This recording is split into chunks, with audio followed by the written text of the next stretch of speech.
Hello everyone, this side Awadh Kumar.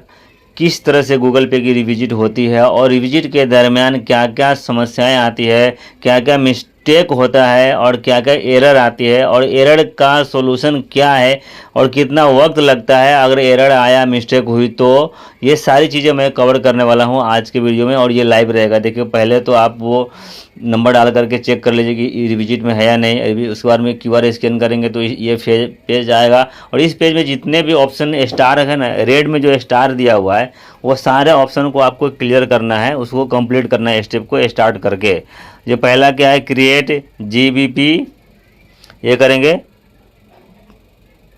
Listing करेंगे। पहले ये स्टार्ट पे जाएंगे और देखो यहाँ पे मुझे इसलिए थोड़ा सा वक्त लग रहा है ना, कि वक्त लगने के पीछे रीज़न क्या है कि शॉप पे कस्टमर्स है और कस्टमर होने की वजह से जब कभी भी दुकान पे कस्टमर हो तो थोड़ा सा वेट करना चाहिए। तो वेट करना ज़रूरी है, नहीं तो कस्टमर क्या रहता है ना, इरिटेट हो जाता है और आपको वहाँ से वो आपको रिविजिट करने से मना कर देगा। ये आपके साथ में भी हो सकता है, मेरे साथ में अगर हुआ है तो आपके साथ में भी ये हो सकता है और होता ही है।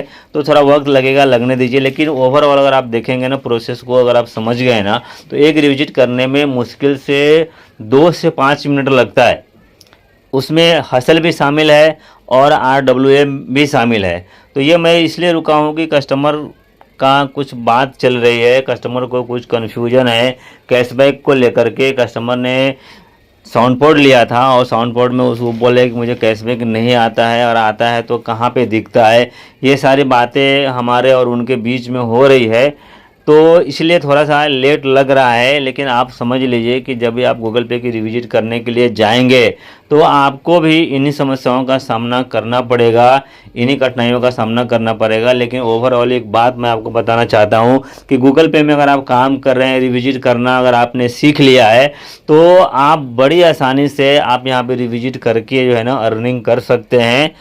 और अर्निंग का जो नंबर्स है उसको भी आप इंक्रीज कर सकते हैं। जितना नंबर ऑफ रिविजिट आपका ज़्यादा होगा उतने आपकी अर्निंग होगी। और सबसे बड़ी बात क्या है गूगल पे में, कि जो भी आप रिविजिट करेंगे ना, उसके ऊपर ट्रांजैक्शन का क्राइटेरिया लागू नहीं होता है। अगर ट्रांजैक्शन होगा तो भी पैसा मिलेगा और नहीं होगा तो भी पैसा मिलेगा। अगर हुआ, अगर इनएक्टिव टैग की रिविजिट कर रहे हैं, अभी देखिए मैंने क्यूआर अटैच कर दिया, ये है एक स्टैंडी और एक स्टिकर अटैच करना है। इस तरह से अटैच कर देंगे और इसका स्क्रीनशॉट जरूर ले लेंगे।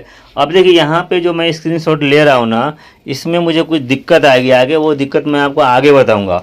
और ये भी जो भी ऑप्शन आ रहा है सब में यस यस कर दीजिए। और यस यस करने के बाद में जितने भी ऑप्शन है, अब ये इंटरनल इमेज और एक्सटर्नल इमेज ये आपको लेना है। दुकान के अंदर का फ़ोटो, दुकान के बाहर का फ़ोटो, दोनों आगे पीछे होगा तो चलेगा। अगर आपने पहले इंटरनल ले लिया तो बाद में एक्सटर्नल ले लीजिए, और पहले ही एक्सटर्नल लिया तो बाद में इंटरनल लीजिए। इसमें कोई दिक्कत नहीं है, इसमें कोई परेशानी नहीं है ऐसा होगा तो। लेकिन कोशिश ये कीजिए कि अगर आप रिविजिट कर रहे हैं, दुकान अगर अच्छी दिख रही है तो फ़ोटो प्रॉपर डालिए। अब ये लास्ट स्टेप है, इसमें क्या आता है कि नो इशू फाउंड कर दिए, कोई भी तकलीफ नहीं है मर्चेंट को। अब यहाँ पर डन कर दीजिए। और डन करने के बाद में यहाँ पे भी जो इसका स्क्रीनशॉट लेना रहता है, लेकिन मैंने यहाँ पे इसका स्क्रीनशॉट भी लेना मैं भूल गया हूँ। इस चीज़ को भी ध्यान रखना, ये भी मिस्टेक से भूल गया, लेकिन लेना रहता है। अब क्या करेंगे, ये नंबर है, नंबर आप जो है ना हसल में नंबर डाल करके जो लेते हैं ना, नंबर कॉपी कर लिया करिए उसी वक्त पे। अभी हम जाते हैं RWM में। हसल का प्रोसेस तो कंप्लीट हो गया और अभी RWM कठिनाई यहाँ पे RWM में आती है। और किस तरह की कठिनाई आती है, किस तरह की समस्याएं आती है RWM में, आपको यहाँ पे देखने को मिलेगा। अभी RWM है, हमने यहाँ पे पंच इन करके लॉगिन कर लिया। लॉगिन करेंगे, लॉगिन करने के लिए क्या, बस आपको अपना एक सेल्फी लेना है। सेल्फी लेने के बाद में यहाँ पे सबमिट कर दीजिए। सबमिट कर देंगे, सबमिट करने के बाद ये सक्सेस दिख गया, मतलब कि आपकी लॉगिन हो गई। अभी जाना है फिल एक्टिविटी नाउ पे जाना है, न्यू पे जाना है, फिल एक्टिविटी न्यू पे। लेकिन वहाँ पे रेट में था स्टार्ट, अब यहाँ पे स्टार्ट एक्टिविटी करेंगे। नंबर डालने के बाद में नंबर डालेंगे, नंबर डालेंगे, ये देखेंगे ये सर दुकान का नाम यहाँ पर आ गया। अब यहाँ क्या, अगर पहले एक्टिविटी स्टार्ट करना, अभी स्टार्ट हो चुका है। अब पहला जो है क्या है कि मर्चेंट के मोबाइल में जो क्यूआर होता है ना, डिजिटल क्यूआर, वो यहाँ पे अटैच करना होता है। यहाँ अटैच नहीं करना होता है, उसको स्कैन करेंगे ना तो उसका जो एक्सेस पूरे आपके RWA में आ जाएगा, सारी जानकारी यहाँ पे आ जाएगी। तो अभी हम स्कैन करेंगे। मर्चेंट और कस्टमर के बीच में कुछ बात हो रहा है, कस्टमर की संख्या जो गैदरिंग थोड़ी ज़्यादा है, लेकिन मर्चेंट जो है ना समय देने के लिए तभी भी तैयार है। अभी देखिए मर्चेंट ने QR दिया, निकाल करके ये स्कैन हो गया। अभी यहाँ पे एक समस्या आने वाली है, आप देखना ध्यान से। मुझे ये डाउट लग रहा है कि जो डिजिटल अटैच QR कोड का हमने इमेज लिया था ना, अब ये तो फिर गलत ही मैं कर रहा हूँ, ये गलत मैंने कर दिया, ये मुझे करना नहीं चाहिए। यहाँ पे डिजिटल अटैच QR कोड का है ना, अब ये मैं ले रहा हूँ, तो यहाँ पे जो नीचे में जो नंबर्स है ना वो दिख नहीं रहे हैं। वो नहीं दिखने की वजह से अब ये देखिए यहाँ पे क्या हुआ, जो लास्ट वाला जो स्क्रीनशॉट मुझे लेना था रिविजिट डन करने के बाद में, वो मैंने नहीं लिया था, मैंने दूसरा ही अटैच कर दिया। खैर उससे कोई बात नहीं, वो हो जाएगा।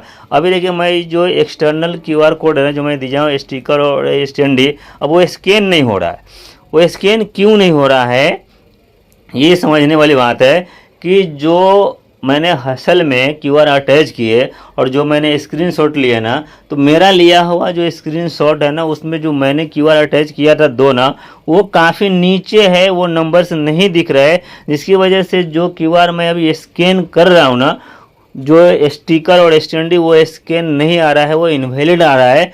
तो उसका किस तरह से करेंगे ना कि मर्चेंट के एप्लीकेशन में जाएंगे, एडवांस सेटिंग में जाएंगे और वहाँ पे UPI ID जो रहता है, वो UPI ID पे जा करके उसका अपने मोबाइल से फ़ोटो लेंगे। अपने मोबाइल से फ़ोटो लेंगे, फ़ोटो लेने के बाद में उसको यहाँ पे अपलोड करेंगे। लेकिन सबमिट अपलोड करने के दरमियान भी जो है ना परेशानी आती है। अभी देखो मैंने ये फ़ोटो लिया, ये फ़ोटो लेने के बाद में यहाँ भी क्या हो रहा है कि नंबर ऑफ़ QRs जो है ना मर्चेंट को ज़्यादा इशू है, इसीलिए जो मैंने अटैच किया ना वो नीचे चला जा रहा है। तो मेरे को नीचे वाला नंबर चाहिए, तो नीचे वाला नंबर के ख्याल से मैंने ये फ़ोटो लिया।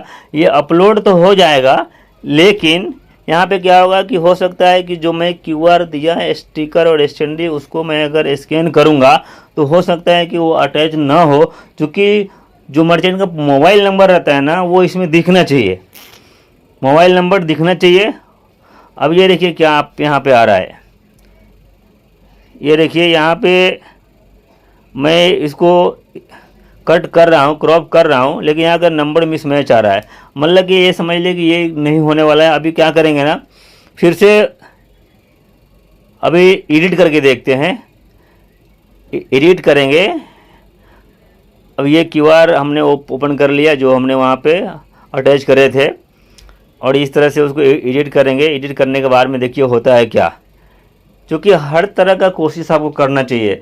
देखो कभी कभी जब आप नए होते हैं ना और इस तरह की समस्या आती है ना, तो आपको लगता है कि नहीं भाई छोड़ देना चाहिए, कितनी परेशानी आ रही है, एक रिविजिट के लिए 50 रुपये कमाने के लिए कितना मशक्क़त करना पड़ रहा है। लेकिन है कुछ नहीं, आपको यहाँ पे सीखने को मिलेगा कि अगर कोई प्रॉब्लम आया तो उसका सॉल्यूशन क्या है। और देखो मैं ऐसा भी कर रहा हूँ ना, तो ये भी मेरे ख्याल से नहीं होगा, ये भी मेरे ख्याल से ये मिसमैच आ रहा है, इनवैलिड इमेज आ रहा है। ये इमेज भी नहीं ले रहा है, क्योंकि हमने फ़ोटो मारा था और फ़ोटो मारने के बाद में क्या मोबाइल का जो है ना, मोबाइल का इमेज भी दिख रहा है और कटिंग पिटिंग भी दिख रहा है, इसलिए नहीं आ रहा। तो अभी क्या करेंगे, आप ध्यान से देखना, मैं आपको बोल नहीं रहा हूँ, मैं आपको आज वो दिखा रहा हूँ कि इसका सॉल्यूशन क्या है। थोड़ा सा आप भी गेस करना कि मैंने इस प्रॉब्लम का सॉल्यूशन कैसे निकाला, किस तरह से निकाला, आप ये ध्यान से देखना। अभी मैं क्या कर रहा हूँ ना कि मर्चेंट का मोबाइल या UPI ID QR कोड का जो UPI ID थे उसका लिया, उसको फ़ोटो जो नंबर भी दिखाया और लास्ट वाला QR भी एडजस्ट किया मैंने कि ऊपर वाला नंबर भी दिखे और नंबर के साथ में नीचे वाला जो QR हमने दो अटैच किया ना वो भी दिखे। अब ये दोनों इसमें आ चुके हैं। अब क्या करेंगे ना, इसको क्रॉप करेंगे बड़ी आसानी से, ताकि नीचे वाला QR भी दिखे और मर्चेंट का ऊपर वाला जो नंबर रहता है ना वो नंबर भी दिखे। अब ये हो गया है, ये सेव कर लेंगे। सेव करने के बाद में अभी देखिए, अभी जाएंगे यहाँ पे अटैच करेंगे, अभी यहाँ पे अपलोड करेंगे QR अटैच QR, ये वाला प्रिंटेड QR कोड का। अभी देखिए, अभी यह मे भी ये हो जाएगा, क्योंकि इसमें नंबर सारे जो है ना दिख रहे हैं। अब ये अपलोडेड सक्सेसफुली हो गया। अभी क्या करेंगे ना, अभी ये स्कैन करेंगे, देखिए अब ये हो जाएगा स्कैन। अभी ये स्कैन हो गया और स्टैंडी भी स्कैन करेंगे, स्टैंडी भी अभी स्कैन हो जाएगा। स्टैंडी भी स्कैन हो चुका है और अभी इसका एक स्क्रीनशॉट लीजिए और सबमिट करेंगे, रिविजिट कंप्लीट हो गई। दोस्तों देखिए, इस तरह की परेशानी अगर आती है तो आपको थोड़ा अपना भी दिमाग लगाना है कि किस तरह से हम, देखो प्रॉब्लम तो होती है लेकिन अपने को ध्यान प्रॉब्लम के सॉल्यूशन पे लगाना है, ना कि प्रॉब्लम पे लगाना है। कोई कोई बंदे क्या करते हैं, अब टीएल को कॉल करेंगे, अगर सर नहीं हो रहा है, ऐसा कैसे हो गया, ऐसा कैसे एरर आ गया, अब बंदे का हमारा तो नुकसान हो जाएगा। दुनिया भर की बातें आपको लोग सुना देंगे, लेकिन आपको अगर पैसा बनाना है ना तो थोड़ा अपने दिमाग को भी शार्प करना पड़ेगा, अपने दिमाग को भी लगाना पड़ेगा कि ये प्रॉब्लम अगर आ रहा है तो क्यों आ रहा है। ये जब आप सोचने लगेंगे ना तो आपकी सारी समस्याओं का हल जो है ना आपको खुद